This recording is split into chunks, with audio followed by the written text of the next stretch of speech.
bila kita kata hidup ni jangan mengumpat orang. Lepas tu kita selalu tunjuk, macam tu lah kawan tu suka mengumpat orang. Tapi kita tak kata yang kita pun mengumpat juga. Kita tak pernah tujukan nasihat kepada diri kita. Tapi tidak para sahabat. Bila turun sesuatu ayat, mereka lah yang paling terkesan sekali. Mereka risau ayat tu boleh jadi turun kepada diri mereka.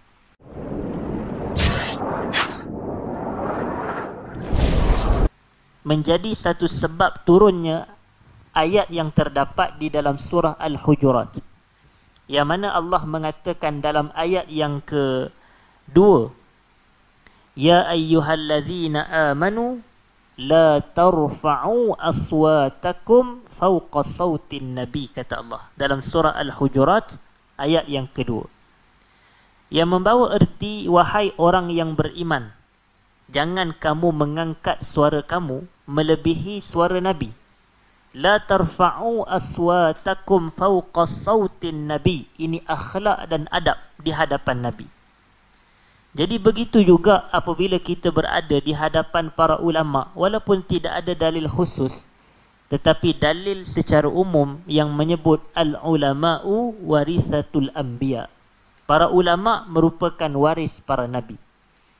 Jadi antara adab dan santunnya kita apabila berdepan dengan para ulama, kita bercakap dengan sopan di hadapan mereka, tidak meninggikan suara apabila berbicara bersama mereka, seperti para sahabat dituntut, jangan angkat suara kamu melebihi suara Nabi.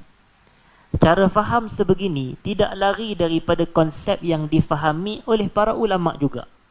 Seperti contoh Imam Malik ibn Anas. Kita tahu yang mana Imam Malik ibn Anas merupakan tenaga pengajar di dalam Masjid An-Nabawi di Madinah Al-Munawwarah pada zaman beliau rahimahullah, iaitu pada pertengahan kurun yang kedua hijrah. Pada waktu itu, hadirin dan hadirat, Imam Malik dia mengajar sebuah kitab yang dikaryakan oleh beliau sendiri, namanya Muwatta. Al-Muwatta. Kitab Al-Muwatta diajar dalam Masjid Nabi sallallahu alaihi wasallam, dan setiap kali Imam Malik nak baca hadis-hadis Nabi, beliau akan baca dengan suara yang begitu santun dan sopan. Beliau merendahkan suaranya kerana hadis-hadis merupakan suara Nabi sallallahu alaihi wasallam. Jadi kita tengok betapa adab dan akhlak para ulama kita ini apabila berdepan dengan pribadi Rasulullah. Meski baginda telah wafat, tetapi adab itu masih dikekalkan. Hidup kita ini tidak ada nilai tanpa akhlak dan tanpa adab. Itulah yang menjadi sebab para ulama seperti Abdullah ibn al-Mubarak mengatakan, kami dahulu mempelajari adab selama 30 tahun. Selepas daripada itu barulah kami menuntut ilmu. Ini kita nak gambarkan. Tetapi nak jadi peristiwa, Sabit ibn Qais bin Syammas yang merupakan salah seorang penulis wahyu ini, beliau ini Allah jadikan sifat pribadi beliau bersuara keras. Kan sebahagian kita pun jenis ada rakan-rakan kita yang suara dia kuat. Dia bukan jenis lahir-lahir suara lembut, suara perlahan, tidak. Tetapi memang dia dilahir dengan suara yang keras, suara yang tegas, suara yang kuat.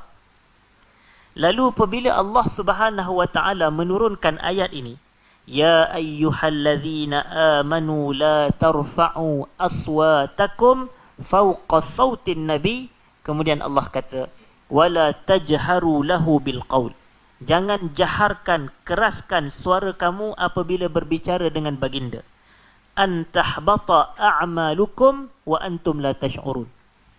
Kerana perbuatan mengeraskan suara di hadapan Nabi boleh menyebabkan amalan kamu itu terhapus.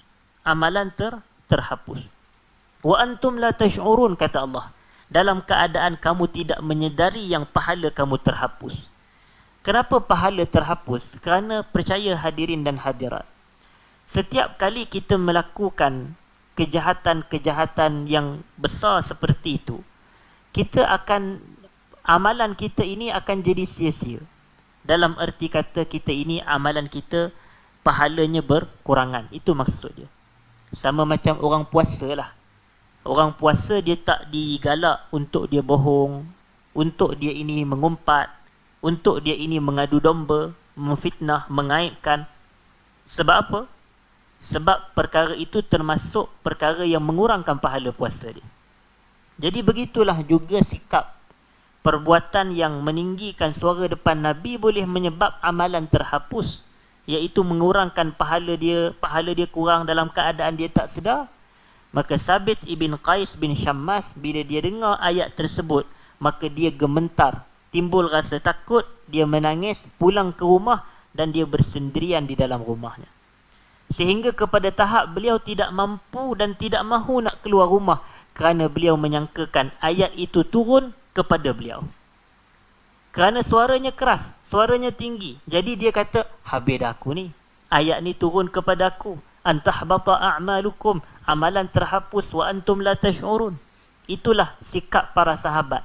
Mereka ni kalau ada ayat-ayat yang menzahirkan mereka tersilap, mereka cepat-cepat terasa. Takut mereka lah yang dimaksudkan. Kita ni datanglah teguran bagaimanapun kepada kita, mungkin kita kata, yang silap tu orang lain kot. Nampak? Seolah-olah kita tak tujukan kepada kita teguran demi teguran yang kita dengar, nasihat demi nasihat yang kita disampaikan kepada kita, boleh jadi kita tujukan, itulah orang ni, tengok macam tu. Kadang macam tu selalu berlaku dalam kalangan masyarakat kita. Bila kita kata, hidup ni jangan mengumpat orang, lepas tu kita selalu tunjuk, macam tu lah, kawan tu suka mengumpat orang. Tapi kita tak kata yang kita pun mengumpat juga. Kita tak pernah tujukan nasihat kepada diri kita. Tapi tidak para sahabat. Bila turun sesuatu ayat, mereka lah yang paling terkesan sekali.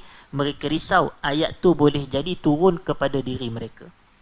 Lalu Rasulullah SAW menyedari ketidakadaan ataupun ketidakhadiran Sabit ibn Qais ibn Syammas ini, maka baginda mengutuskan orang untuk bertanya tentang perihal Sabit. Lalu akhirnya dapatlah berita tu kepada Rasulullah.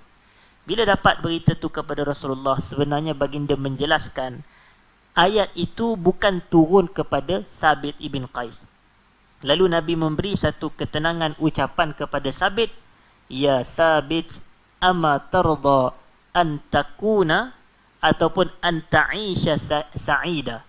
Wahai Sabit, kamu tak reda ke untuk kamu ini hidup dalam keadaan bahagia?